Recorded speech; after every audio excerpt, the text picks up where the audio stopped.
Assalamualaikum warahmatullahi wabarakatuh. Alhamdulillahi rabbil alamin. Wassalatu wassalamu ala ashrafil mursalin. Nabiyyina wa maulana Muhammadin wa ala alihi wa sahbihi ajma'in. Wa ashhadu an la ilaha illallah wahdahu la syarika lah. Wa ashhadu anna Muhammadan abduhu wa rasuluh. Sallallahu alaihi wa ala alihi wa sahbihi. Wa man tabi'ahum bi ihsanin ila yaumiddin. Alhamdulillah, puji syukur kita haturkan kehadirat Allah Subhanahu wa taala. Di kesempatan siang hari ini kembali kita melanjutkan kajian rutin dengan membahas yang diselenggarakan oleh Majelis Ilmu Qalbun Salim, dan insyaallah yang akan kita angkat adalah berkaitan dengan beratnya hisab ketika seseorang memiliki harta.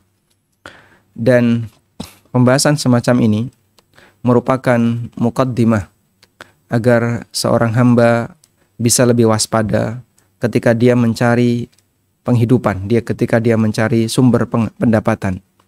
Sehingga dia menyadari bahwa apapun yang dia peroleh nantinya akan dipertanggungjawabkan di hadapan Allah Subhanahu wa taala. Sebagaimana perkataan Ali bin Abi Thalib radhiyallahu anhu ketika beliau ditanya mengenai karakter dunia, karakter harta, maka beliau radhiyallahu anhu mengatakan, halaluhu yuhasab wa haramuhu yu'adzab. Yang halal dihisab, yang haram diazab. Tidak ada pilihan yang ketiga. Sehingga dengan menyadari bahwa hamba nantinya akan menjalani hisab di akhirat dengan harta yang dia miliki, maka dia akan lebih berhati-hati. Jangankan yang haram, yang halal aja dihisab.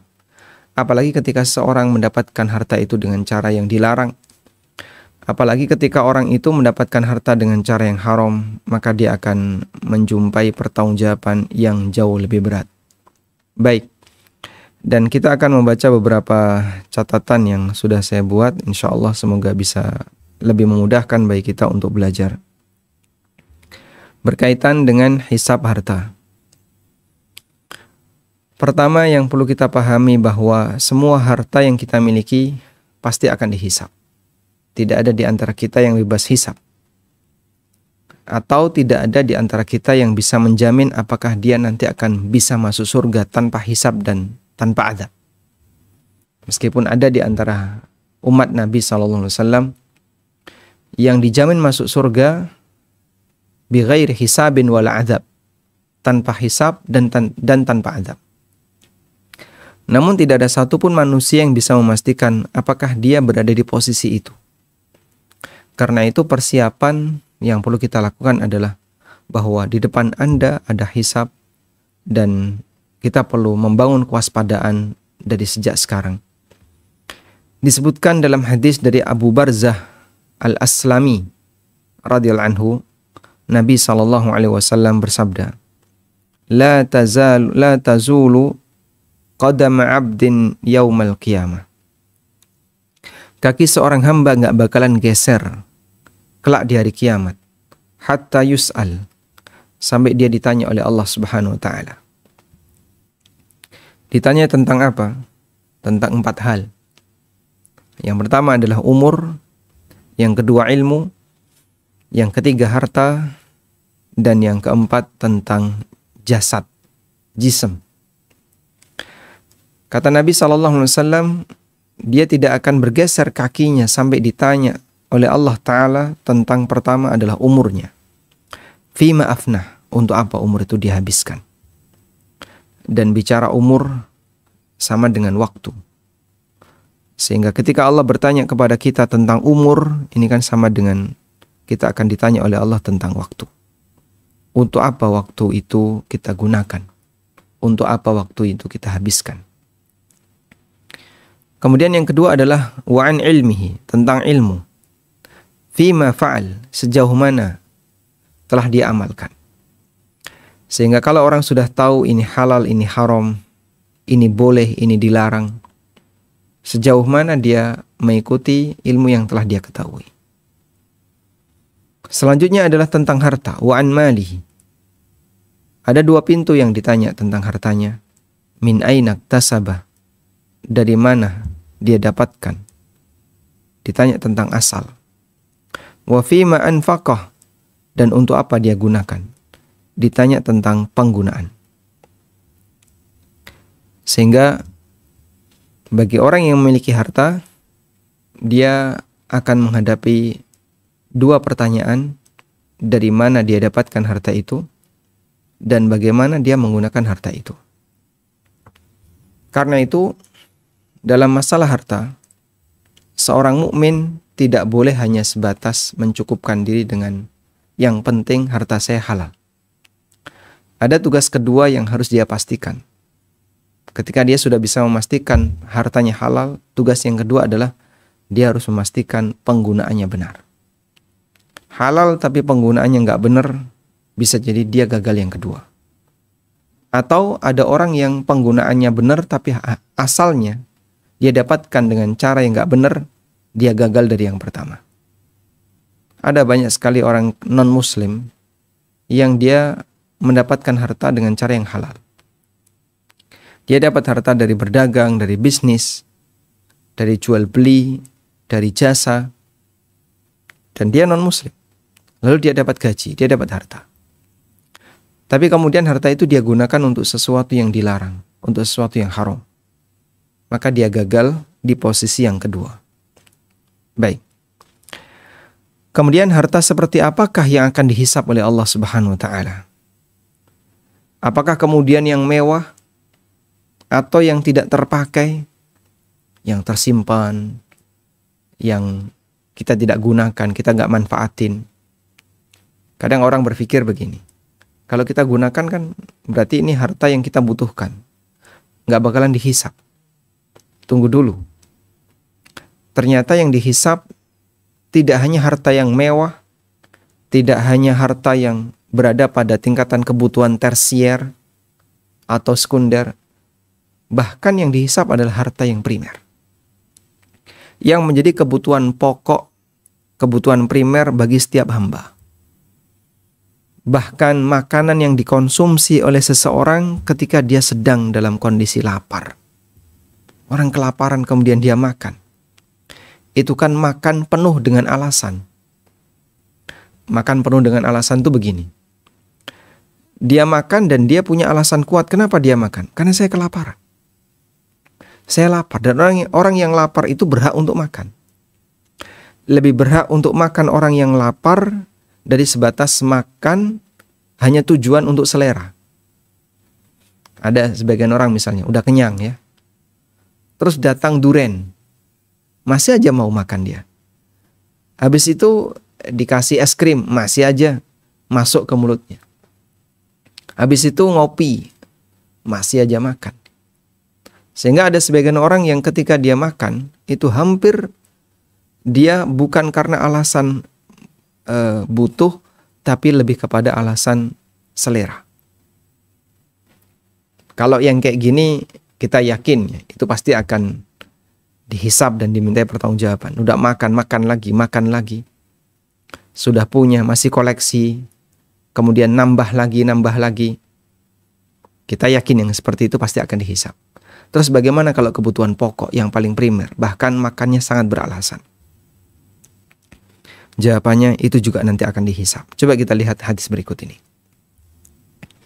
Abu Hurairah radhiyallahu anhu meriwayatkan, pada suatu siang hari Rasulullah SAW keluar dari rumah beliau. Dan ini di Madinah. Madinah itu kalau musim panas, panasnya lebih menyengat daripada Mekah. Kalau dingin, dinginnya lebih menyengat daripada Mekah. Sehingga di Madinah iklimnya lebih ekstrim, cuacanya lebih ekstrim. Kemudian ketika beliau berjalan, beliau berpapasan dengan Abu Bakar dan Umar. Maka beliau pun bertanya, "Ma akhrajatkum?" Apa yang menyebabkan kalian berdua keluar? Kenapa siang-siang kayak gini kok keluar? Ini kan waktunya orang istirahat. Kok kalian di luar itu ada apa? Kemudian mereka menjawab, sebenarnya ketemunya gantian ya. Pertama ketemu Abu Bakar, kemudian ketemu Umar. Saat mereka ditanya, kenapa kalian berada di luar siang-siang seperti ini? Jawaban mereka, Al-ju' ya Rasulullah. lapar ya Rasulullah. Berarti di rumah tidak ada sesuatu yang bisa dikonsumsi. Dan mereka keluar bukan dalam rangka untuk beli makanan. Karena mereka tidak punya harta yang bisa digunakan untuk membeli ketika itu. Bisa jadi.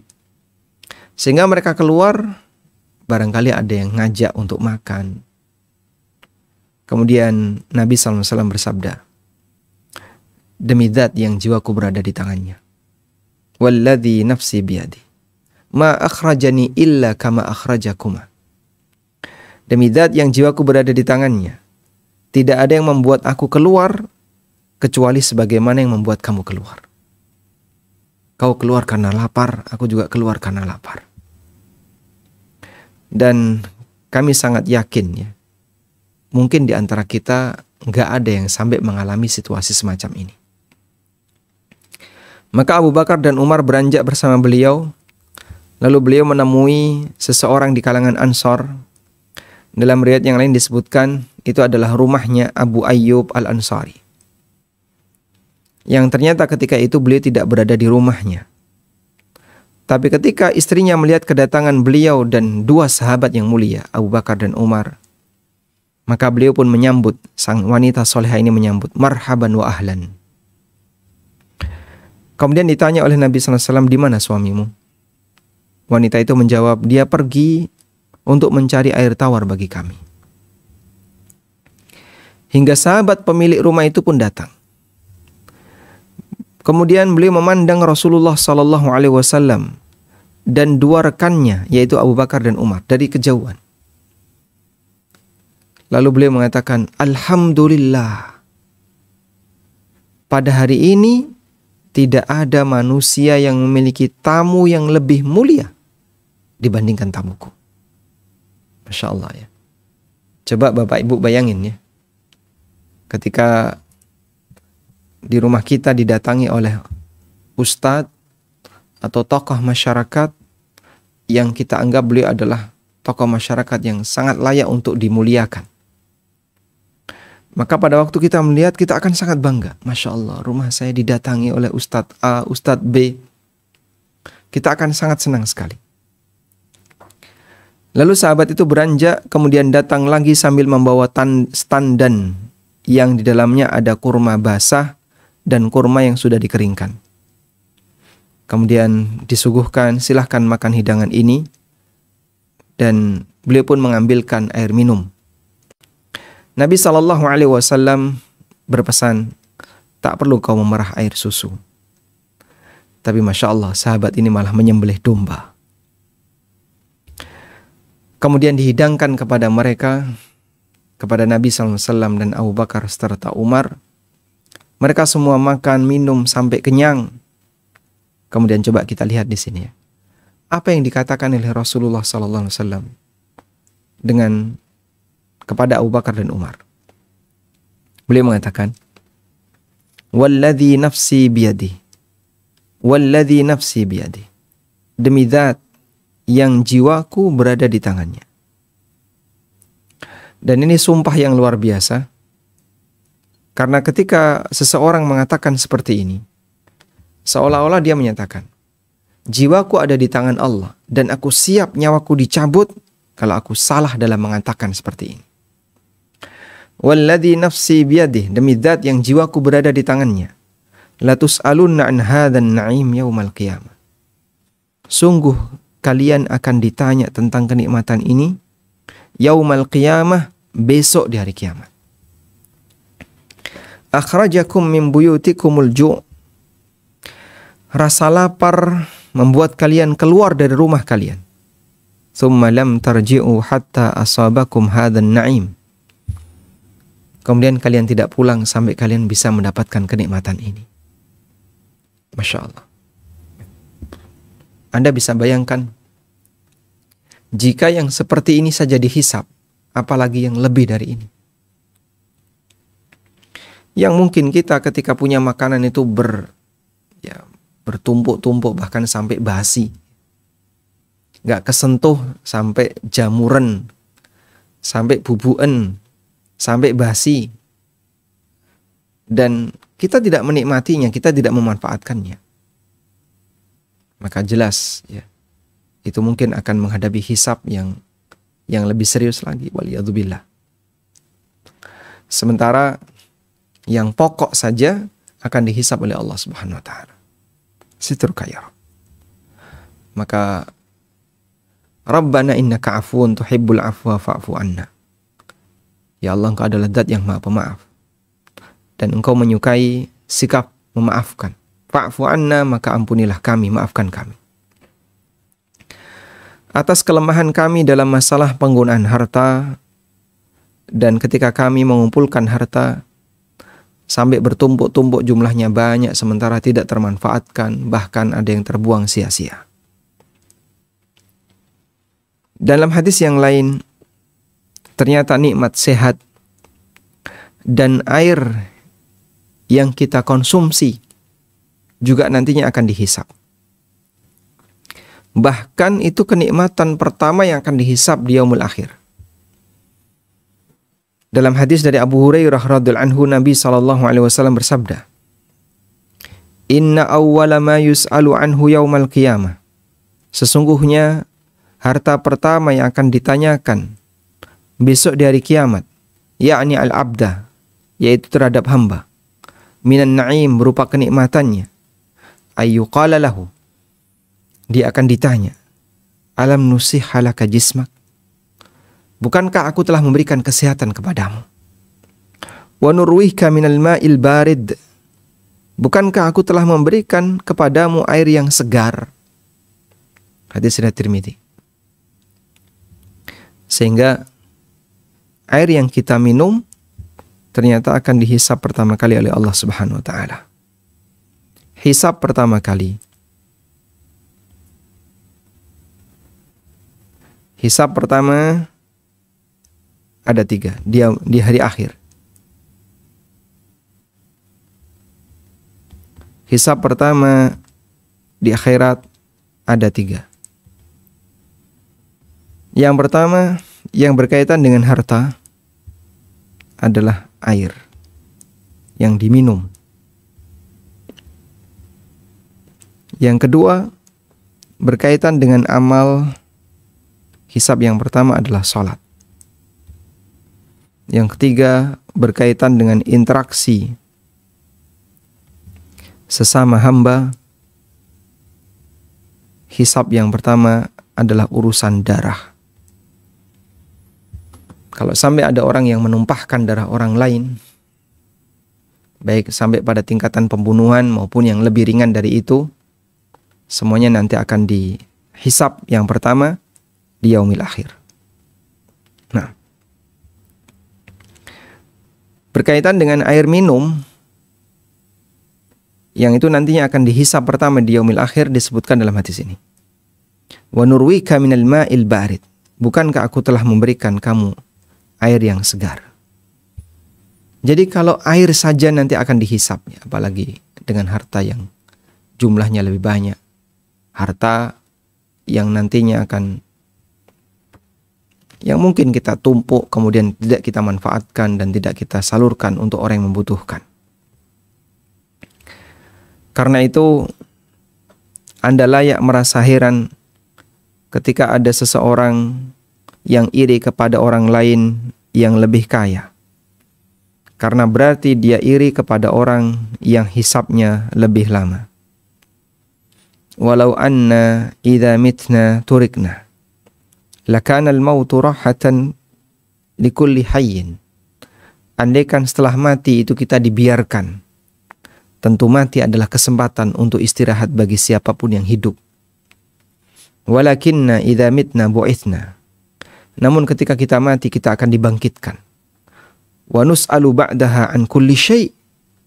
Dan kita akan ditanya oleh Allah setelah itu terhadap semua yang kita usahakan, terhadap semua yang kita lakukan.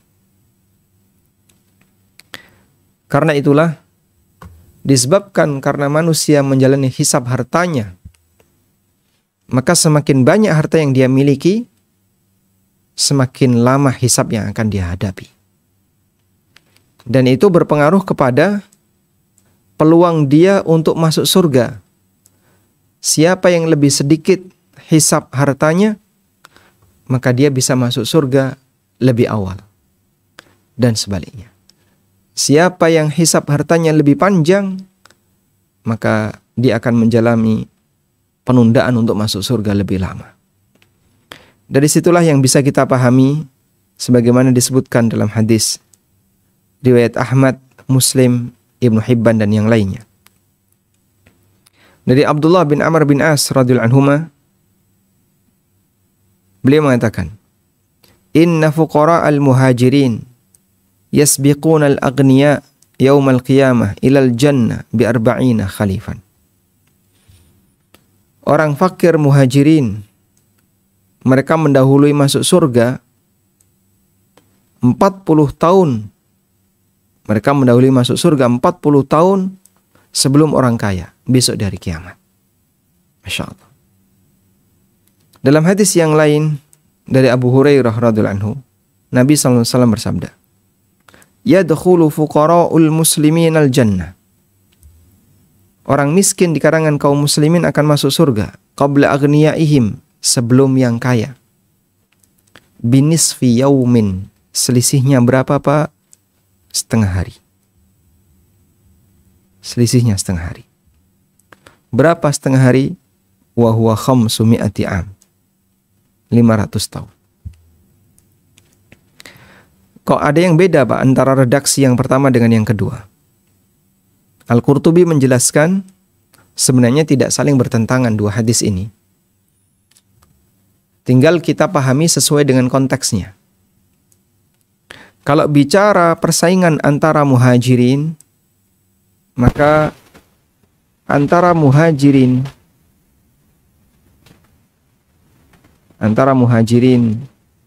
yang kaya dengan muhajirin yang miskin. Antara muhajirin yang kaya dengan muhajirin yang miskin, selisihnya 40 tahun. Yang Anda bisa lihat di sini adalah mereka sama-sama punya amal hijrah. Mereka sama-sama punya amal hijrah. Masya Allah. Yang amal ini mungkin tidak bisa kita tiru. Karena amal hijrah meninggalkan negeri kafir menuju negeri muslim. Meninggalkan negeri yang di mana Islam tidak bisa dilakukan dengan maksimal, menuju negeri di mana Islam bisa dilaksanakan dengan maksimal. Kita tidak punya amal seperti itu. Alhamdulillah kita berada di negara yang mayoritas muslim. Syiar Islam bisa dilaksanakan dimanapun. Sehingga orang bisa melaksanakan sholat Jumat, sholat Id, dilihat oleh masyarakat di depan umum, gak ada gangguan. Yang itu tidak mungkin bisa dilakukan oleh kaum muslimin yang tinggal di negeri minoritas. Apalagi yang mendapatkan tekanan dari masyarakat untuk melaksanakan ibadah. Sedangkan kaya dan miskin muslim yang selain muhajirin dengan muslim miskin, dan ini selain muhajirin, selisihnya 500 tahun. Masya Allah. Baik, dari sinilah kita bisa melihat ya. Dulu orang muhajirin yang miskin itu tidak pernah iri dengan mereka yang kaya. Iri untuk memiliki kekayaan mereka nggak punya. Meskipun mereka sempat iri karena kalah beramal. Coba kita lihat di sini. Dalam hadis dari Abu Hurairah radhiyallahu anhu, beliau pernah mengatakan,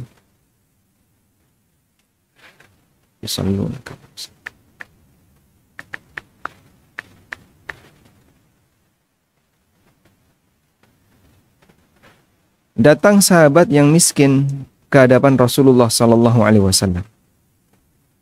Hadisnya riwayat Muslim. Dari Abu Dzar Al-Ghifari, dalam riwayat yang lain dari Abu Hurairah. Anna nasan min ashabin Nabi sallallahu alaihi wasallam, ada beberapa orang sahabat yang datang kepada Nabi sallallahu alaihi wasallam. Kemudian mereka melaporkan, "Ya Rasulullah, dhahaba ahlud dusur bil ujur." "Ya Rasulullah, orang kaya memborong pahala. Yusalluna kama nusalli." Mereka salat sebagaimana kami salat. "Wa yasumuna kama nasum." Mereka puasa sebagaimana kami puasa. "Wa yatasaddaquna bi fuduli amwalihim." Tapi mereka bisa sedekah dengan harta yang mereka punya. Qala, kemudian kata Nabi sallallahu alaihi wasallam, "Awalaysa qad ja'alallahu lakum ma tasaddaqun?" Bukankah Allah Subhanahu wa taala telah menyediakan kepada kalian kesempatan untuk bersedekah? Mereka semakin semangat. Kami nggak punya harta, gimana kami bisa bersedekah? Kemudian beliau menjelaskan, "Inna bi kulli tasbihatin sadaqah, wa kulli takbiratin sadaqah, wa kulli tahmidatin sadaqah." Setiap tasbih itu sedekah. Setiap takbir itu sedekah. Setiap tahmid itu sedekah. Wa kulli tahlilatin sadaqah. Setiap tahlil itu sedekah. Amrun bil ma'rufi sadaqah. Amar ma'ruf itu sedekah. Wa nahyun 'anil munkari sadaqah. Nahi munkar itu sedekah. Bahkan wa fi bud'i ahadikum sadaqah. Bahkan dalam hubungan badan yang kalian lakukan itu sedekah. Qalu, maka sahabat bertanya, "Ya Rasulullah, ayati ahaduna syahwatahu wa yakunu lahu fiha ajrun?" Ya Rasulullah, apakah ketika seseorang itu menunaikan syahwatnya, dia bisa mendapatkan pahala? Qala, kata Nabi SAW, "Ara'aitum law wada'aha fi haram, akana alaihi wizrun?" Coba bayangin, kalau dia letakkan syahwat itu kepada sesuatu yang haram, dia dapat dosa enggak? Akanu alaihi fiha wizrun, dia dapat dosa enggak? Ya, tentu. Fakadzalika idza wada'aha fil halal kana lahu ajrun. Maka demikian pula ketika dia letakkan pada yang halal, dia dapat pahala. Baik. Dari sini kita bisa lihat ya. Sahabat yang miskin itu iri sampai mengadu kepada Nabi SAW. Dan mereka iri bukan karena masalah kekayaan, tapi karena kalah amal. Sehingga di sini dinyatakan dalam penjelasan, karena sahabatu radhiyallahu anhum li syiddati hirsihim 'alal a'mali salihah. Para sahabat itu karena sangat semangat untuk beramal saleh. Wa quwwati raghbatihim fil khair, dan semangat mereka untuk berbuat kebaikan. Yahzanuna 'ala ma yata'addaru 'alaihim fi'luhu minal khair. Mereka merasa sedih ketika mereka tidak bisa berbuat kebaikan. Mimma yaqdiru alaihi ghairuhum, yang itu bisa dilakukan oleh yang lain. Bahkan al-fuqara, maka orang-orang miskin ketika itu, yahzanuna ala fawatis sadaqah. Mereka sedih ketika nggak bisa sedekah dengan harta yang bisa dilakukan oleh orang-orang kaya.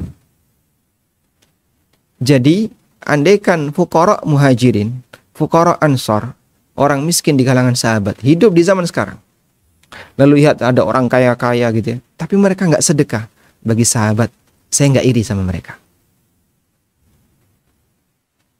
Sehingga mereka tidak iri dengan orang yang diberi kekayaan, tapi tidak memanfaatkan kekayaannya untuk sedekah. Mereka nggak iri. Tapi yang membuat mereka iri adalah ketika ada orang yang dia punya harta dan dia manfaatkan untuk beribadah kepada Allah. Yahzanuna 'anit takhallufi 'anil khuruji fil jihad li'adamil qudrah 'ala alatihi. Mereka juga sedih ketika tidak bisa berangkat jihad karena tidak mampu menyediakan perlengkapannya. Pada waktu peristiwa perang Tabuk, Nabi SAW memberikan atau membuka pendaftaran bagi siapapun yang mau berangkat. Syaratnya harus punya kendaraan. Nggak boleh jalan kaki karena jauh. Sebulan perjalanan dari Madinah menuju Tabuk. Tabuk di mana sih, Pak? Tabuk itu utara jauh dari Madinah, mendekati Syam. Meskipun masih masuk wilayah dari Saudi. Di sini Tabuk ya. Dan kemarin sempat turun salju di Tabuk. Madinah turun Madinah. Ini Madinah. Maka jauh perjalanan ke Tabuk bisa memakan waktu 1 bulan di masa silam. Dan pada waktu kaum muslimin tiba di Tabuk, orang musyrikin, orang kafir sudah hilang karena mereka ketakutan dengan hadirnya pasukan Nabi Muhammad sallallahu alaihi wasallam. Dan itu sebagaimana yang disabdakan Nabi sallallahu alaihi wasallam dalam hadis beliau, "Nusirtu birru'bi masirata syahrin." Aku ditolong oleh Allah Ta'ala. Aku ditolong oleh Allah Subhanahu wa Ta'ala dengan adanya ar-ru'bu, rasa takut yang disematkan kepada musuh, masirata syahrin, sejauh perjalanan 1 bulan dari Madinah menuju Tabuk. Nah, ini bagian Tabuk ya. Nah, jadi dalam posisi ketika sahabat tidak bisa berjihad karena mereka tidak punya kendaraan, nangis. Coba di sini ya. Kama qala ta'ala, Allah berfirman di surat At-Taubah ayat 92. Wala 'alal ladzina idza ma atauka litahmilahum. Dan hukuman itu tidak berlaku bagi orang yang mendatangimu wahai Muhammad agar kau bisa memberikan kendaraan bagi mereka untuk jihad. Qulta, lalu kau sampaikan, la ajidu ma ahmilukum. Aku tidak punya kendaraan yang bisa mengangkut kalian. Alaihi tawallaw wa a'yunuhum tafidu minad dam'i hazanan. Lalu mereka pulang dalam kondisi nangis. Wa a'yunuhum tafidu minad dam'. Keluar air mata. Hazanan karena sedih, alla yajidu ma yunfikun. Mereka tidak memiliki harta yang bisa digunakan untuk mendukung jihad. Itu nangis. Masya Allah. Mungkin kalau sekarang, kenapa Bapak tidak ikut infak? Saya nggak punya duit. Tapi dia diam saja. Ya, beneran saya nggak punya duit. Beneran saya nggak bawa uang. Masya Allah. Padahal dulu, kalau sahabat melihat seperti ini, mereka nangis. Nah, kemudian yang perlu dipahami di sini bahwa sebagian sahabat meninggalkan kemewahan,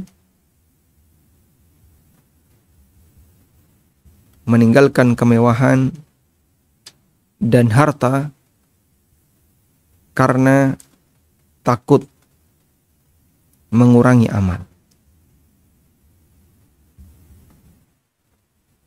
Coba kita lihat. Ada sebuah hadis yang pernah disampaikan. Ini bercerita tentang sahabat Abdurrahman bin Auf.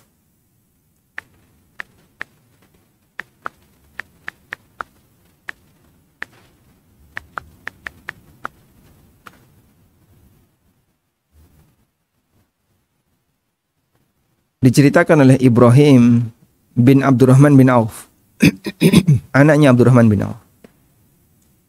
Ibrahim bercerita bahwasanya Abdurrahman bin Auf radhiyallahu anhu utiya bi ta'amin wa kana sha'iman.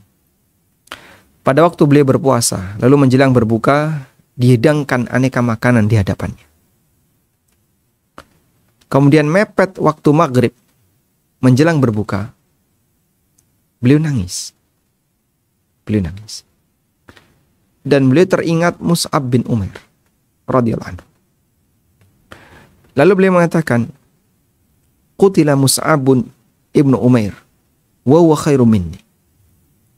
Mus'ab bin Umair terbunuh pada peristiwa perang Uhud, dan beliau lebih baik daripada aku. Kuffina fi burdatin in ghuttiya ra'suhu badat rijlah. Beliau dikafani dengan satu kain. Ketika digunakan untuk nutup kepalanya, kakinya terbuka. Badat rijlahu. Wa in ghuttiya rijlahu badat ra'suhu. Ketika kakinya ditutup, kepalanya kelihatan. Wa urahu qal, dan kata Ibrahim, Dan menurutku Abdurrahman juga mengatakan, wa qutila Hamzatun wa huwa khairum minni. Hamzah terbunuh ketika peristiwa perang Uhud. Hamzah terbunuh ketika perang Uhud. Wa huwa khairum minni. Dan beliau lebih baik daripada aku. Thumma busita lana minad dunya ma busit. Kemudian dunia itu dibentangkan untuk kita sebagaimana yang saat ini bisa kita saksikan. Dalam riwayat yang lain, thumma u'tina minad dunya ma u'tina. Kemudian kita dikasih banyak sekali kenikmatan dunia sebagaimana yang saat ini kita hadapi.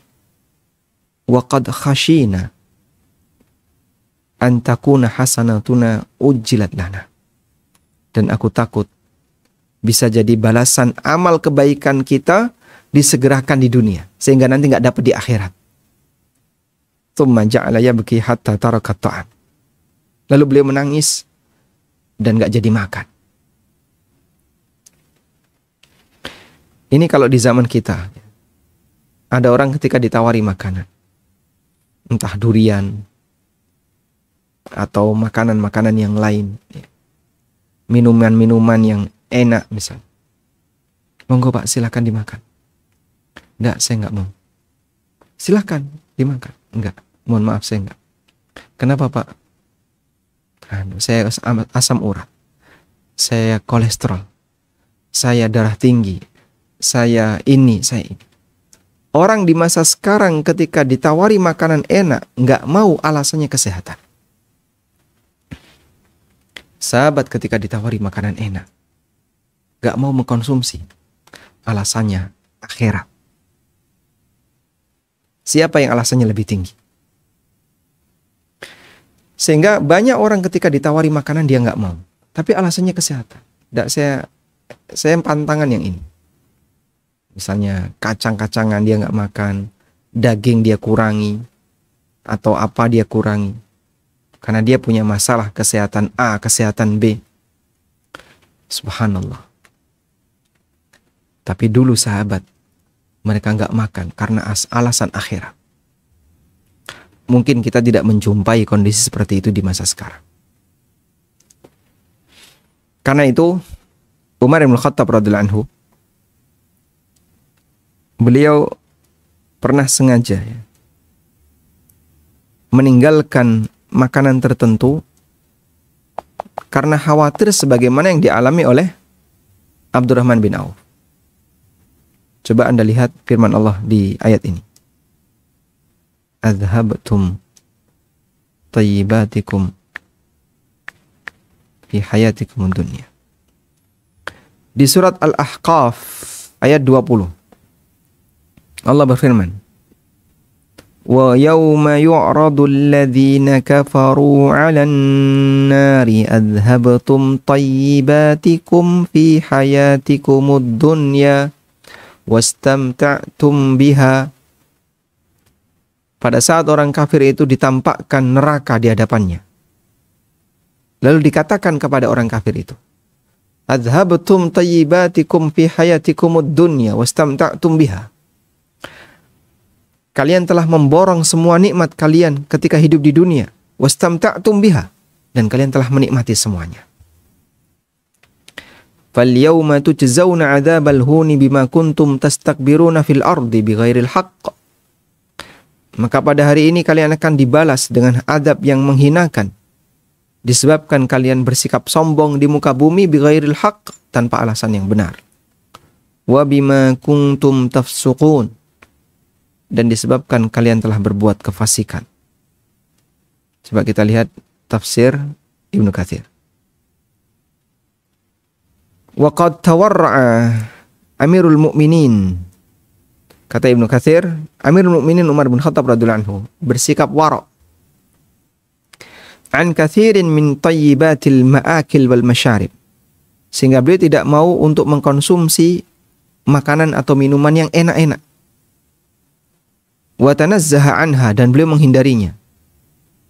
Wa yaqul, lalu beliau mengatakan, inni akhafu an akuna kalladzina qala Allah Ta'ala lahum wa qara'ahum. Aku takut aku menjadi orang yang dikatakan oleh Allah di hari kiamat, orang yang dimarahi oleh Allah di hari kiamat, Adhabtum thayyibatikum fi hayatikumud dunya wastamta'tum biha. Kalian telah memborong semua kenikmatan kalian di kehidupan dunia dan kalian telah menikmati semuanya. Masya Allah. Sehingga ada di antara hamba Allah Subhanahu wa taala orang-orang soleh di masa silam, seperti Umar bin Khattab, Abdurrahman bin Auf. Meskipun kita tahu mereka adalah orang yang punya kecukupan, tapi kadang mereka secara sengaja meninggalkan makanan-makanan yang enak. Mereka tidak mampir di warung yang istimewa. Jadi nggak semua keinginan itu harus dituruti. Saya sudah lama pengen makan ini. Saya sudah lama pengen ini. Sudah lama saya pengen ini. Apakah semuanya harus dituruti? Kadang Masya Allah saya heran sama orang yang kemana? Ke sana. Di sana ada bakso enak. Udah lama saya pengen makan bakso itu. Akhirnya ini mumpung nganggur, jalan ke sana. Kemana? Ke sana ngapain? Duren. Cari duren. Dari Indonesia datang ke Kuala Lumpur hanya untuk ngejar duren. Ya, bagian yang perlu kita pahami, yang perlu kita takutkan adalah adhabtum thayyibatikum fi hayatikumud dunya wastamta'tum biha. Kalian telah memborong semua kenikmatan dalam hidup kalian ketika di dunia dan kalian telah menikmatinya. Qala Abu Mijlaz. Abu Mijlaz pernah mengatakan. Qala Abu Mijlaz. La yatafaqqadanna aqwamun hasanatin kanat lahum fid dunya. Wa yuqalu lahum. Ada beberapa orang yang kehilangan pahala dari amal yang dia lakukan ketika di dunia. Pahalanya kemana kok hilang? Fayuqalu lahum, maka dijawab kepada mereka, adhabtum thayyibatikum fi hayatikumud dunya. Karena kenikmatan itu sudah kalian borong ketika di dunia. Sudah kalian habiskan dalam bentuk kenikmatan ketika di dunia. Apapun yang diinginkan dikejar. Saya pengen ini kejar, pengen ini dikejar. Udah lama saya pengen makan ini. Kenapa harus selalu dituruti? Sesekali kalau nggak dituruti gimana? Pak, nanti ngecas ya Pak. Kenapa? Ya karena keinginannya nggak dituruti. Masya Allah. Sampai ngiler. Nggak perlu kita sesekali untuk menahan diri. Saya pengen sate kelatak. Kemudian dikejar ke sana. Sampai rela ngantri berjam-jam. Kadang saya heran ya. Kalau ada orang yang datang ke warung. Itu sampai nggak kebagian tempat. Itu ngantri dia. Di Jogja itu kan ada warung yang kalau makan tuh ngantri. Sampai yang dari luar kota pengen ke sana, Masya Allah. Saya cerita sama beberapa teman yang sampai harus ngejar ke sana. Selama ini saya belum pernah ke sana. Ya meskipun saya orang Jogja, nggak pernah saya ke sana dan dia aja nggak mau saya. Ngapain dia? Harus ngantri sampai berdiri lama hanya untuk ngambil makanan. Itu katanya pisang goreng yang disediakan hanya boleh ngambil satu. Lebih dari itu nggak boleh. Katanya ya. Meskipun saya nggak pernah ke sana. Tapi ya, pokoknya sesekali lah ke sana. Menggembirakan diri sendiri. Nggak. Ngapain juga harus ngantri berdiri lama. Apalagi kalau lagi jam makan siang itu sampai nggak dapat tempat duduk. Itu ngantri, tempat duduknya itu ngantri. Sehingga kalau sudah masuk cari tempat duduk dulu. Masya Allah. Ya pernah juga panitia ngajak makan di luar tapi ya bukan di Jogja. Itu sampai ngantri. Sehingga ketika datang ke karyawan yang melayani, cari tempat duduk dulu Pak. Kalau sudah dapat baru nanti dilayani. Nah yang ngantri itu banyak. Ngantri tempat duduk. Sampai harus berdiri. Nggak dapat meja. Masya Allah. Makanya mungkin Anda bisa jadikan ini sebagai prinsip ya. Kalau pilih warung yang tepat bagaimana? 1, sepi. 2, tidak terlalu jauh. 3, tidak rame. Ya tentu saja ini memenuhi standar halal ya. Yang 4, murah. Nah, biasanya prinsip saya kalau milih warung yang seperti itu. Jadi, jangan terlalu jauh, jangan rame, sepi, ya. Kemudian tidak terlalu mewah, murah, gampang dijangkau. Masalah rasa itu belakangan. Karena kalau sudah masuk perut kan semuanya sama, betul nggak? Setuju? Masya Allah. Tapi Masya Allah, kadang teman-teman tuh Masya Allah ngejar ke sana, ngejar ini. Apa yang mau dikejar? Baik, ini pelajaran yang bisa kita ambil dari apa yang dikatakan oleh Amirul Mukminin Umar bin Khattab radhiyallahu anhu. Beliau lebih mengambil sikap, sudahlah nggak perlu mewah-mewah makan itu. Karena kita takut, jangan-jangan kita termasuk di antara orang yang dikatakan oleh Allah dalam Al-Quran, adhabtum tayyibatikum fi hayatikumud dunya wastamta'tum biha. Termasuk juga ada orang yang memperjuangkan makanan itu masaknya rumit. Apa makanan yang masaknya rumit? Masak tahap 1. Setelah itu diperam dulu. Nanti baru masak tahap 2. Terus diperam lagi. Masak tahap 3. Terus diapain lagi, baru jadi. La haula wala quwata illa billah. Untuk jadi masakan seperti ini butuh berapa jam? Ya kira-kira sehari baru jadi. Subhanallah. Apa sih yang bisa didapatkan kalau memperjuangkan makanan sampai harus sehari jadi baru bisa dikonsumsi? Saking repotnya ya. Baik. Kemudian muncul satu pertanyaan. Bagaimana dengan Nabi Sulaiman alaihissalam? Yang beliau adalah manusia yang diberi oleh Allah kerajaan yang luar biasa, kekayaannya banyak, tapi beliau seorang nabi. Nabi Sulaiman pernah berdoa kepada Allah Ta'ala, Rabbighfirli wahabli mulkan la yanbaghi li ahadin min ba'di. Ya Allah, ampuni aku dan anugerahkan kepadaku kerajaan yang tidak layak untuk dimiliki oleh siapapun setelahku. Innaka antal wahhab, sesungguhnya engkau zat yang maha memberi.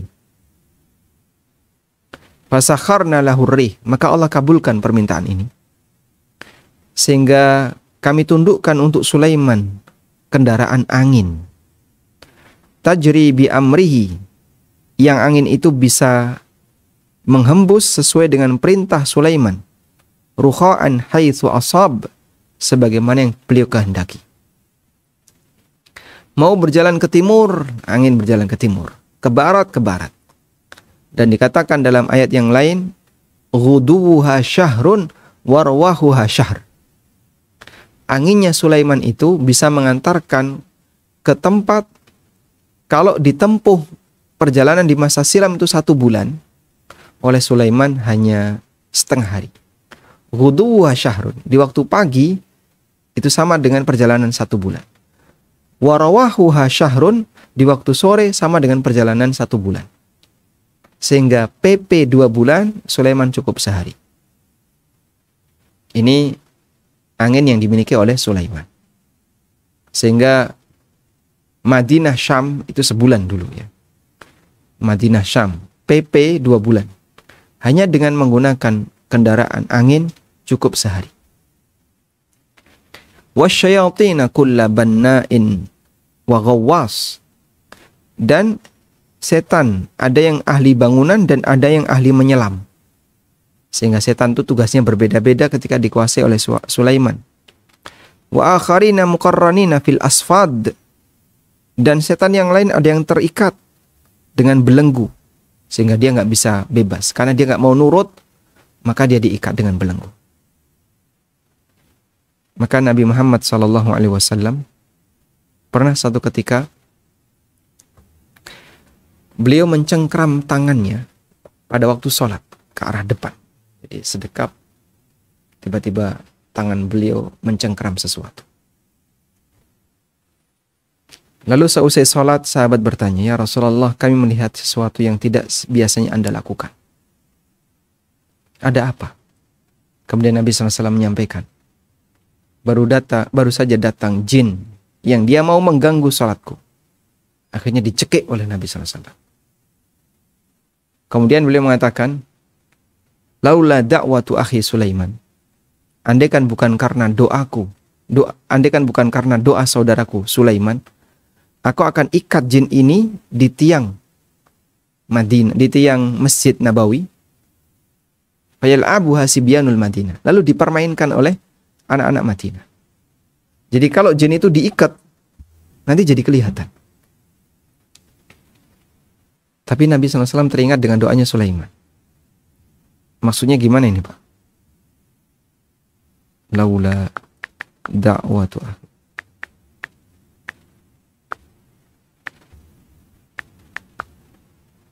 Hadisnya seperti ini, coba.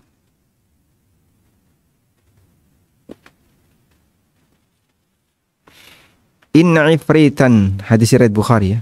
Bahwa ifrit, yaitu jin, tafallatal barihah, tadi malam atau barusan dia mau mengganggu, liyaqta'a alayya salati, dan mau memutus salatku.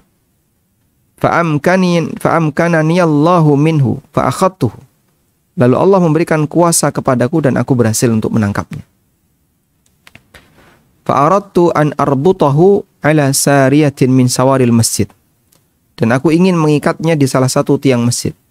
Hatta tanduru ilaihi kullukum. Sehingga kalian semua bisa melihat. Fadzakartu da'wata akhi Sulaiman. Lalu aku teringat dengan doa saudaraku Sulaiman. Rabbi habli mulkan la yambagi li ahadin min ba'di. Faradattuhu khasi'ah. Di mana beliau meminta kepada Allah, ya Allah, berikanlah aku kerajaan yang tidak layak untuk dimiliki oleh siapapun setelahku. Faradattuhu khashi'a. Lalu aku lepaskan dia dalam kondisi terhina. Masya Allah. Jadi maksudnya begini. Kalau Nabi SAW mengikat jin itu, berarti jin itu berada dalam kuasa beliau. Berarti jin itu berada di bawah kuasa Rasulullah SAW. Dan itu melanggar doanya Sulaiman. Karena Sulaiman berdoa agar diberi kerajaan yang tidak layak untuk dimiliki oleh siapapun setelahnya. Dan bagian dari kuasa Sulaiman itu adalah bisa mengendalikan jin. Oleh karena itu, hadis ini dalil bahwa Nabi Muhammad SAW tidak mengendalikan jin. Dan beliau tidak mau mengendalikan jin karena doanya Sulaiman alaihissalam, di mana Sulaiman diberi kuasa oleh Allah bisa mengendalikan jin. Yang itu tidak boleh dimiliki oleh siapapun setelahnya. Maka dilepas oleh Rasulullah SAW. Kalau seperti ini yang terjadi pada Rasulullah SAW, bagaimana dengan manusia yang dukun, ya, atau muridnya dukun, atau putune dukun? Tentu mereka tidak bisa mengendalikan jin. Sebab tidak ada manusia yang bisa mengendalikan jin. Tapi Pak, mereka itu punya perewangan, punya khodam, jin yang dikendalikan oleh dukun itu. Bohong. Yang benar, dukun itulah yang dikendalikan oleh jin. Bukan manusia mengendalikan jin. Karena manusia nggak bisa mengendalikan jin. Baik. Sekarang coba kita kembali ke Sulaiman. Dengan semua kuasa itu, Allah katakan kepada Sulaiman, Hadza ata'una famnun au amsik bighairi hisab. Inilah pemberian dari kami. Inilah pemberian dari kami. Kau nikmati atau kau berikan kepada orang lain bighairi hisab, tanpa hisab. Sehingga Sulaiman dijamin oleh Allah Subhanahu wa taala dengan semua kerajaan yang dia punya, dengan semua kekayaan yang beliau miliki tanpa hisab. Karena Sulaiman alaihissalatu wassalam menggunakan itu semuanya untuk mendukung dakwah ilallah. Hasan al-Basri mengatakan, "Ma min ahadin illa walillahi alaihi tabi'atun fi ni'amihi." Siapapun manusia, pasti Allah Ta'ala akan menghisap nikmatnya. ghairu Sulaiman bin Dawud, kecuali Nabi Sulaiman bin Dawud alaihissalam, fa innahu qala, karena Allah telah mengatakan hadza ata'una famnun au amsik bi ghairi hisab. Qala Al-Qurtubi, kata Qurtubi. Wa hadza yaruddu ma ruwiya fil khabar. Ayat ini merupakan bantahan untuk sebuah hadis dhaif yang mengatakan bahwasanya nabi terakhir masuk ke surga adalah Sulaiman bin Dawud alaihissalam, limakani mulkihi fid dunya, karena kerajaan beliau ketika di dunia sangat banyak atau sangat luas. Wa fi ba'dil akhbar, sebagian riwayat menyebutkan yadkhulul jannata ba'dal anbiya arba'ina kharifan. Sulaiman itu masuk surga setelah nabi-nabi yang lain dengan selisih 40 tahun. Dzakara sahibul qut wa huwa haditsun la aslalahu. Hadis itu adalah hadis yang la aslalahu, karena Allah Subhanahu wa taala idza kana ata'uhu la tabi'atan fihi li'annahu min tariqil minnah. Allah Subhanahu wa taala jadikan pemberian untuk Sulaiman itu tidak dihisab. Karena ini murni kenikmatan yang diberikan oleh Allah kepada Sulaiman, sehingga digunakan untuk mendukung dakwah. Lalu bagaimana kok bisa beliau masuk surga terakhir setelah para nabi? Padahal Allah telah mengatakan bahwa Sulaiman bebas hisab. Wa inna lahu indana la zulfa wa husna ma'ab. Ya. Sulaiman adalah orang yang dekat dengan kami dan beliau akan mendapatkan husna ma'ab, tempat kembali yang baik. Masya Allah. Tidak ada satupun di antara kita yang bisa seperti Sulaiman. Maka yang perlu kita persiapkan adalah persiapkan bahwa Anda akan dihisab. Kita semuanya akan dihisab. Wallahu a'lam. Baik, mungkin demikian yang bisa kita bahas. Semoga bermanfaat. Wassallallahu ala nabiyyina Muhammadin wa ala alihi wa sahbihi wasallam.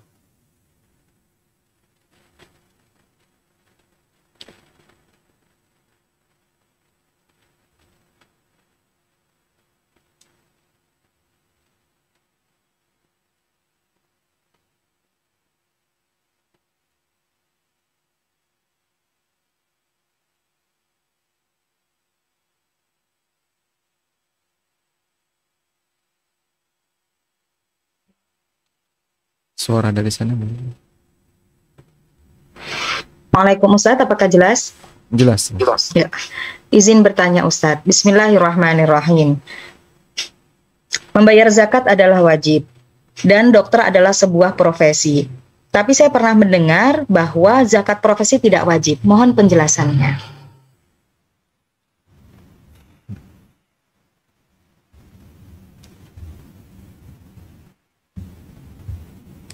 Membayar zakat adalah wajib. Dan menjadi dokter adalah profesi. Nggak ada hubungannya sebenarnya. Karena zakat dibayarkan oleh siapapun yang dia memiliki harta sebesar 1 nisab. Jadi begini. Acuan zakat itu adalah hadis dari Ali bin Abi Thalib radhiyallahu anhu. Coba kita lihat hadisnya. Fa idza kana laka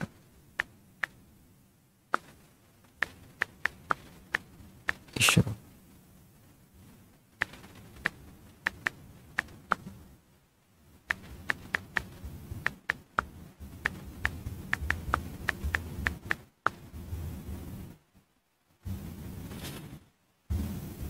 Hadis dari Ali bin Abi Thalib, hadisnya riwayat Abu Dawud. Dari Ali bin Abi Thalib radhiyallahu anhu dan statusnya sahih riwayat Abu Dawud.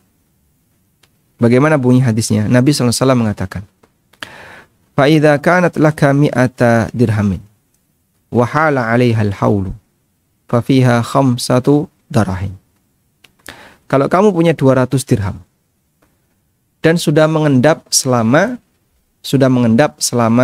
1 tahun, maka di sana ada kewajiban zakat 5 dirham. Sehingga 200 dirham lalu mengendap 1 tahun, kemudian di situ bayar zakat 5 dirham.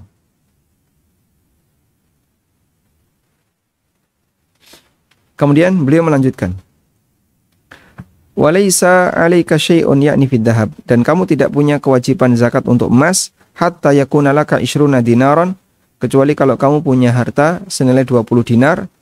Fa idza kana laka 20 dinaron, kalau kamu punya 20 dinar, wa hala 'alaihal haulu, dan sudah mengendap selama 1 haul, 1 tahun, fa fiha nisfu dinar, maka kewajiban zakatnya setengah dinar. Fama zada fa bihisabi dzalika, jika lebih maka perhitungannya tinggal diikuti yang sama. Nah, sehingga di sini kalau ada nilai sebesar 20 dinar, kemudian sama ya, mengendap 1 tahun, maka zakatnya setengah dinar. Baik, Anda bisa lihat ya, zakat itu mengendap 1 tahun, mengendap. Terus zakat itu dinilai tertentu. Sudah?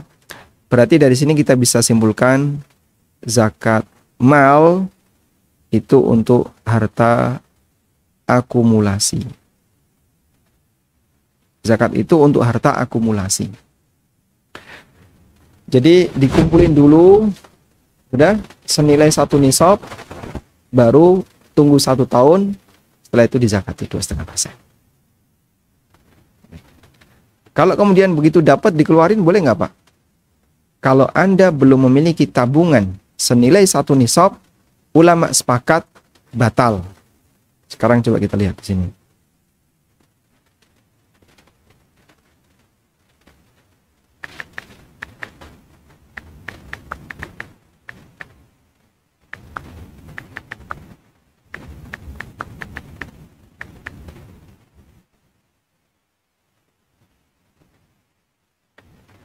Mengenai hukum bayar zakat sebelum memiliki harta senilai 1 nisab. Tidak boleh membayar zakat sebelum memiliki harta sebesar 1 nisab. Dan ini merupakan ijma' ulama. Al-Baghawi mengatakan, ulama sepakat tidak boleh mengeluarkan zakat sebelum memiliki harta 1 nisab. Ibnu Qudamah mengatakan yang sama. Tidak boleh menyegerakan zakat sebelum memiliki harta 1 nisab bi ghairi khilafin alimna, tanpa ada perbedaan pendapat yang kami ketahui. An-Nawawi juga mengatakan yang sama. Zakat binatang ternak, zakat emas, zakat perdagangan tidak boleh dibayarkan sebelum memiliki 1 nisab bila khilafin, tanpa ada perbedaan pendapat. Al-Qarrafi juga sama.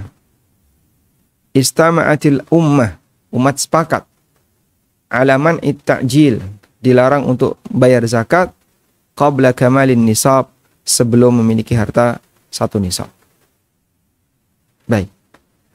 Jadi begini, harta akumulasi ya, apabila si A punya tabungan senilai 50 juta. Nisabnya berapa Pak? Inilah 200 dirham atau 20 dinar, ini nisabnya. Nah, kalau kita pakai emas, kurang lebih 85 gram emas. Ini nisab. Ini kalau rupiah jadi berapa? Kurang lebih 85 juta. Jika 1 gram harganya 1 juta. Baik. Nah, si A punya tabungan senilai 50 juta. Dah? Lalu ada pemasukan lagi, gaji, karena dia dokter, senilai misalnya 10 juta. Dia dapat gaji 10 juta. Kemudian dizakati 10 juta ini, dizakati 2,5%. Maka zakat yang dikeluarkan oleh A dari 10 juta ini batal. Dengan sepakat ulama. Karena dia belum memiliki harta sebesar 1 nisab. Tapi kalau A sudah memiliki harta sebesar 1 nisab, 85 gram emas, kemudian dia dapat gaji 10 juta, dizakati, boleh. Tapi itu statusnya cicilan zakat. Statusnya cicilan zakat. Sehingga nanti di akhir waktu tetap diakumulasi, terus dikeluarkan berapa total zakat yang harus dikeluarkan. Bisa jadi lebih, bisa jadi kurang. Kalau lebih, Anda berarti tidak perlu mengeluarkan zakat lagi. Kalau kurang, harus ditambahi. Wallahu a'lam. Semoga bisa dipahami. Jadi, saya tidak katakan zakat profesi tidak wajib secara mutlak, tidak. Tapi cara ngitungnya yang salah. Bisa jadi zakat profesi itu tidak sah ketika dia ada karyawan atau dokter atau profesi apapun yang tabungannya masih di bawah 50 juta. Atau di bawah 85 juta. Karena nisabnya sekarang 85 juta. Nisab 85 juta. Ya. Sehingga kalau saldo harta dia kurang dari ini, kurang dari 80, maka dia tidak berhak untuk mendapatkan, atau dia tidak berhak, atau dia tidak diperbolehkan untuk membayar zakat. Wallahu a'lam.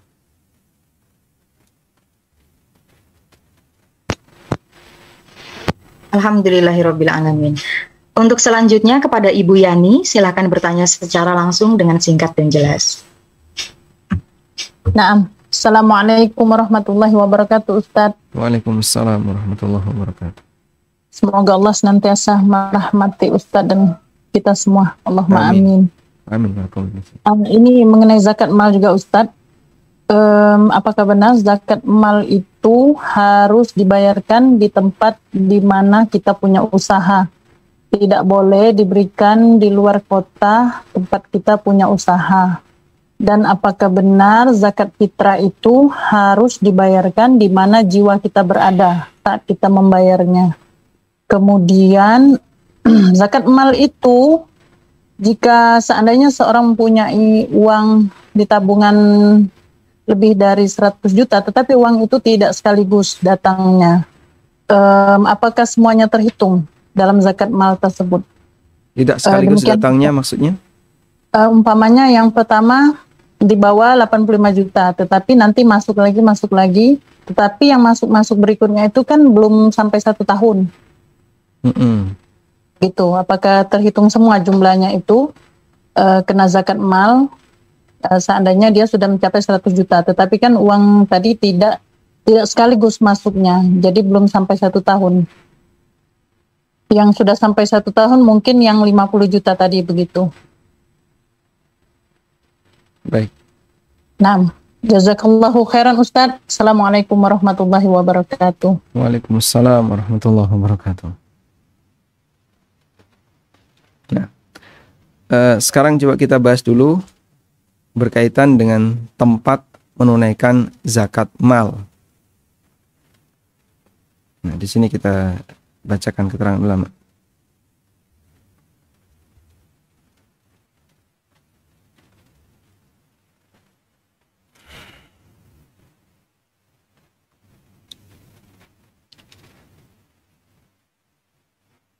Qala Ibnu Utsaimin rahimahullah, yang bagi an na'lama qaidatan, kita layak memahami sebuah kaidah bahwasanya zakat fitrah itu mengikuti badan.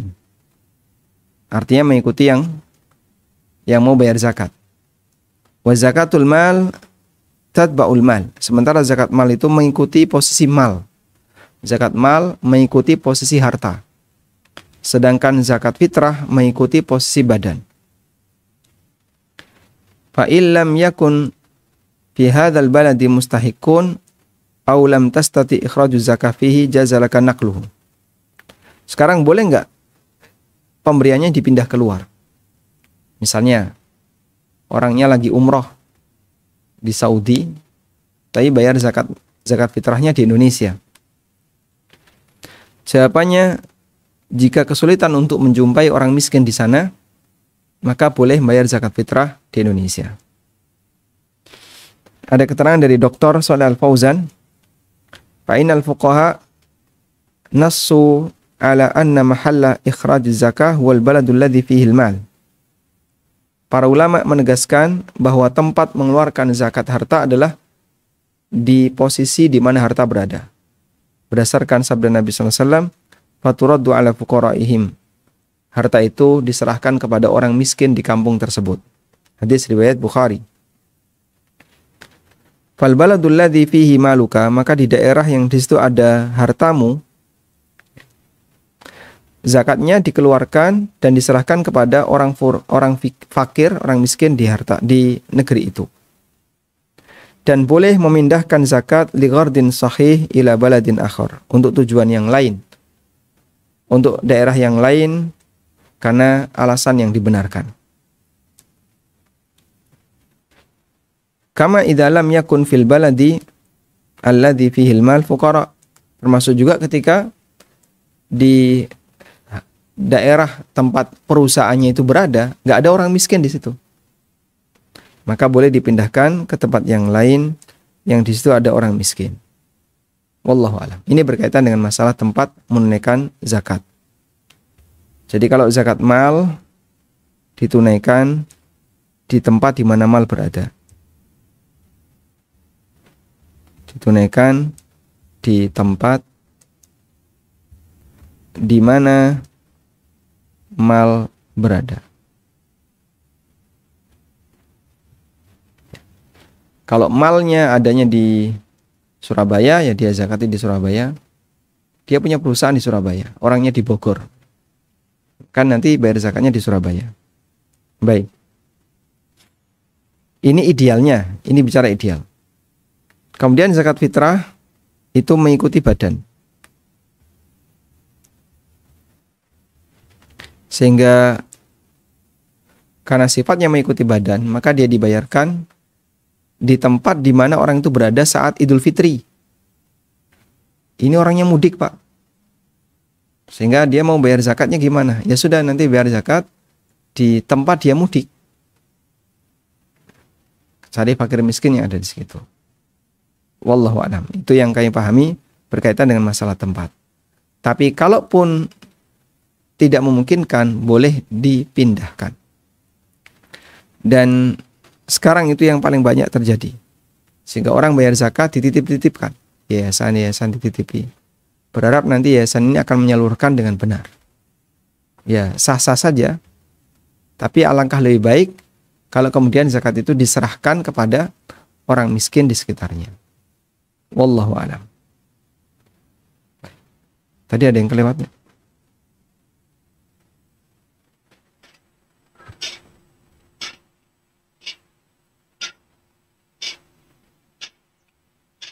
Masih dilanjutkan penjawabannya Ustadz atau? Tadi apa pertanyaan yang lain? Bu Yani, apakah cukup? Nah, Ustadz, yang tadi soal kalau uangnya tidak sekaligus masuk di dalam banknya. Oh iya, pertama Masya Allah. 50 juta, namun berikutnya menjadi 1 juta begitu. Wallahu a'lam. Baik, saya paham ya. Anda ikuti kurva ini ya. Saya buat ilustrasi kurva ini.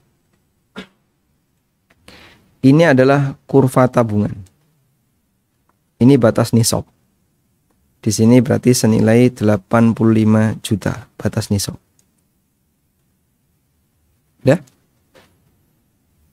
Dan ini waktu T, yang ini tabungan.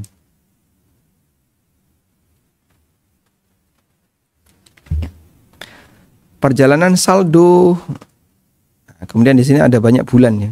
Bulan Muharram, Safar, Rabiul Awal,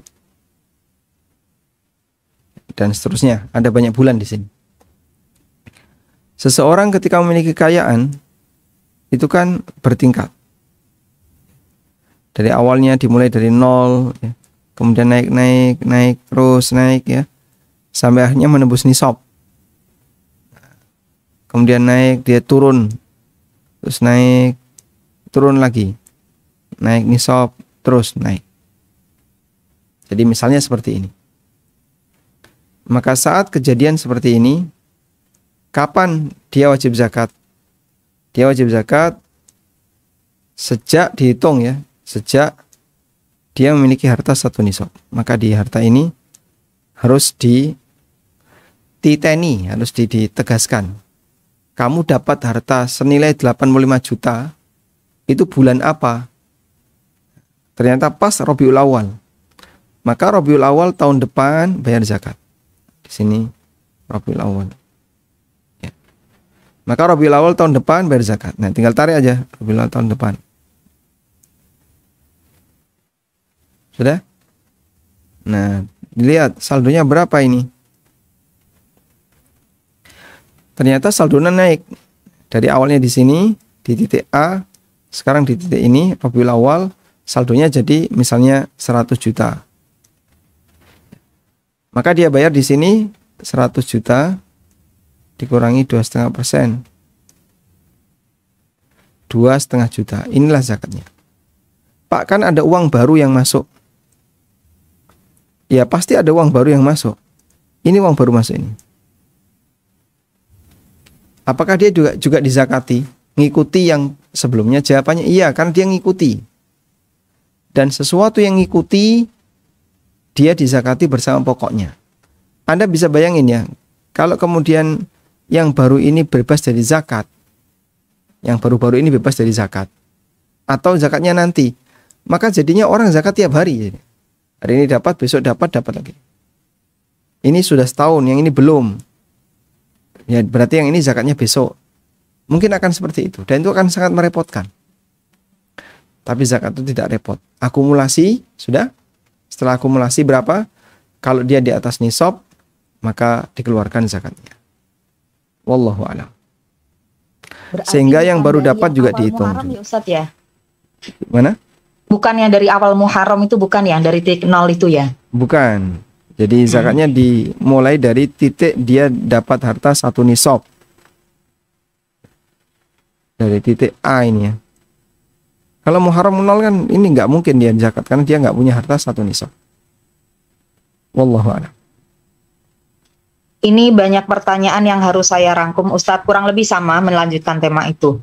Apakah begitu juga dengan tabungan haji yang sudah mengendap selama 1 tahun? Begitu juga dengan tabungan anak yatim yang dipersiapkan untuk keperluan anak tersebut. Baik. Apakah kena zakat seperti itu juga? Kalau yang tabungan haji yang saya pahami secara pribadi, wallahu a'lam, mungkin nanti bisa dikonsultasikan ke ustadz yang lain. Yang saya pahami dari tabungan haji dengan melihat skemanya. Kalau kita sudah bayar 25 juta lalu dapat porsi haji, maka status 25 juta itu sudah bukan lagi uang kita. Karena kita pakai untuk membeli porsi haji. Membeli kan berarti bayar. Kalau bayar kan sudah milik orang lain. Karena statusnya bukan lagi uang kita, maka sudah tidak masuk sebagai perhitungan zakat kita. Sehingga kalau dalam satu keluarga daftar 4, 100 ya, suami, istri, istri. Iya. Oh, anak 2 ya. Suami, istri, terus 2 anak. Bayar 100. 100 juta ini dizakati enggak? Yang benar tidak. Karena sudah bukan lagi uang dia. Wallahu a'lam. Kalau untuk yang harta tabungan anak yatim tadi Ustadz, maaf. Tabungan anak yatim dizakati. Maka Umar bin Khattab radhiyallahu anhu itu pernah berpesan ya.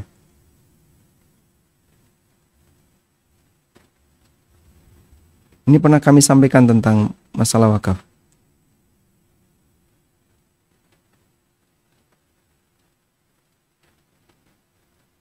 Ini ada sebuah pernyataan Umar penting untuk kita pahami.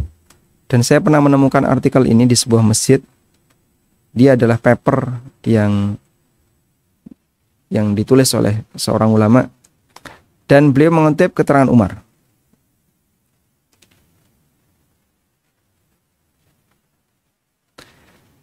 Wa qad thabata min kalami Umar, dan terdapat riwayat yang sahih dari perkataan Umar radhiyallahu anhu. Beliau mengatakan, ittajiru bi amwalil yatama la ta'kuluha zakah. Perdagangkan harta simpanan anak yatim biar nggak habis dimakan zakat. Berarti harta anak yatim dizakati nggak? Berdasarkan riwayat ini dizakati. Nah, Umar menyarankan kepada para wali anak yatim itu hartanya tolong dikembangkan, karena dia kalau dibiarkan diam kayak gitu nanti dia kena zakat terus, potong-potong terus tiap bulan, tiap tahun 2,5% akan berkurang. Meskipun pada titik tertentu ketika sudah di bawah nisab berhenti, nggak dizakati lagi. Yaitu senilai 85 juta tadi. Sudah?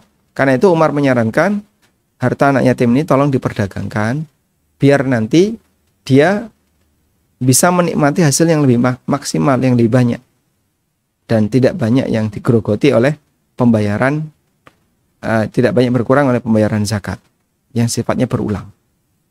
Wallahu a'lam.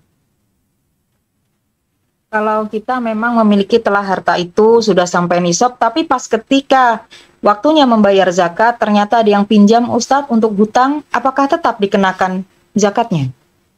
Kalau diutang dan utangnya itu susah ditagih, maka tidak kena zakat.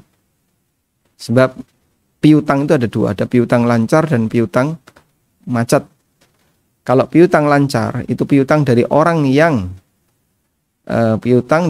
yang mudah untuk mengembalikan dan dia mampu. Maka piutang ini dihitung sebagai komponen zakat, sehingga masuk dalam perhitungan zakat. Wallahu a'lam. Tapi kalau baru diserahkan dan kayaknya dia masih lama itu bayarnya, maka tidak masuk dalam komponen zakat. Nah, Izin bertanya, apakah boleh zakat mal diberikan buat saudara yang tidak punya penghasilan sebagai bantuan buat sekolah anaknya? Wallahu a'lam. Yang kami sarankan, kasihkan uang tunai kepada beliau, bukan untuk nutupi SPP anaknya. Karena yang dikasih itu orang tuanya yang nggak mampu. Dan anak itu tidak dikasih zakat kecuali kalau dia masuk kategori nggak mampu. Ada orang kaya, anaknya nggak kerja, miskin tuh anaknya, tapi bapaknya kaya. Tapi karena anak itu ngikut bapak, sehingga bapaknya kaya, anaknya dianggap kaya. Sebagaimana istri nggak kerja, tapi suaminya kaya. Apakah boleh istri ini dapat zakat karena dia nggak kerja, kasihan dia, nggak punya tabungan? Ya nggak boleh, suaminya kaya, dia ikut suaminya. Sehingga dalam hal ini, kalaupun ada orang miskin, maka yang dikasih zakat bapaknya, kecuali jika anak yatim dan dia nggak mampu, zakat bisa dikasihkan ke mereka. Wallahu a'lam. Kepada Bapak Raihan, silakan dengan singkat dan jelas. Assalamualaikum Ustaz. Waalaikumsalam Warahmatullahi wabarakatuh. Saya mau nanya tentang zakat Ustaz. Nah ini saya mau nanya, gimana caranya agar si 8 golongan ini, misalnya si miskin ini, dia ini benar-benar kondisinya miskin banget, kondisi miskin, agar maksudnya biar dia ini nggak bohong gitu, nggak gitu. Misalnya saya mau bayar zakat ke dia, nggak mudah dibohongi gitu. Nah itu apakah saya harus tanya biaya hidupnya serinci mungkin sama dia, atau seperti apa? Nah terus kalau misalnya saya yang dapat zakat, ini biar orang percaya sama saya ini berhak loh. Nah ini apakah saya harus merincikan dulu kebutuhan biaya saya kepada orang tersebut atau seperti apa Ustaz? Biar orang tuh percaya gitu sama saya gitu. Baik. Jadi standar miskin itu kembali kepada urf yang lebih tepatnya. Makanya beda-beda antara satu negara dengan negara yang lain, antara satu waktu dengan waktu yang lain. Oleh karena itu dalam hal ini, apabila masyarakat menganggap si A ini miskin, maka si A dapat zakat. Dan kita tidak bertanggung jawab terhadap dalamannya. Mungkin dia punya deposito Pak, tapi rumahnya gede. Rumahnya terbuat dari anyaman bambu, jauh dari kemewahan, bahkan atapnya sering bocor, tapi punya deposito. Ya, kalaupun itu disembunyikan oleh dia dan kita tidak tahu, ya dia tetap dapat zakat. Pernah ada seseorang ya, saya salurkan zakat ke beliau, ya meskipun nggak banyak, 1 juta atau berapa. Terus tidak berselang lama bangun rumah dan rumahnya bagus, terus dikontrakkan. Loh, wah, berarti kemarin salah orang ini. Bangun rumahnya bagus, dikontrakkan. Ya, kita nggak bertanggung jawab dengan itu. Jadi kalau Anda bisa memastikan kayaknya ini miskin, dalam standar masyarakat kita masuk miskin, maka dia berhak untuk dapat zakat tanpa harus meminta bukti dengan aneka misalnya bukti biaya hidup kamu berapa dan seterusnya. tanpa harus demikian. Wallahu a'lam. Terus kalau kita miskin, kemudian kita minta zakat, apakah harus membuktikan? Ya sah-sah saja membuktikan. Pak, tolong saya Pak, saya SPP ini nunggak ini bukti ya, SPP anak saya nunggak sekian bulan, saya nggak bisa bayar. Nah, kemudian dia minta zakat, boleh kita kasih zakat. Wallahu a'lam. Barakallahu fiik, Ustaz. Kita sampai jam berapa nih? Satu pertanyaan lagi Ustadz. Bismillahirrahmanirrahim. Bismillah. Izin bertanya. Ketika Bapak masih hidup, sudah menghibahkan masing-masing anak dengan rumah atau tanah yang senilai sama. Dan ibu juga menempati rumah lain. Perhitungan Bapak agar semua dapat secara adil ketika beliau meninggal tidak lagi saling iri antara anak-anak dan ibunya. Namun setelah Bapak meninggal, ibu tidak mau menjalankan amanah Bapak dan tidak mau membagi warisan karena menganggap itu hak beliau karena masih hidup. Ibu selalu menyindir salah satu anak dengan mengatakan, rumah hibah yang diberi itu bukan hak anak, padahal semua anak dapat. Dan akhirnya anak mengembalikan karena nggak mau ribut. Karena salah satu saudaranya mendukung si ibu. Apakah berdosa anak itu dengan cara mengembalikan dan tidak lagi mengurusi perbaikannya jika rumah tersebut rusak, Ustadz? Kalau sudah dihibahkan oleh bapak dan sudah diterima oleh anak, maka sah jadi milik anak. Dan ibu tidak boleh menghalangi. Karena itu bukan rumah ibu. Ini kan harta bapak, bukan harta ibu. Kecuali kalau ibu ikut memberikannya.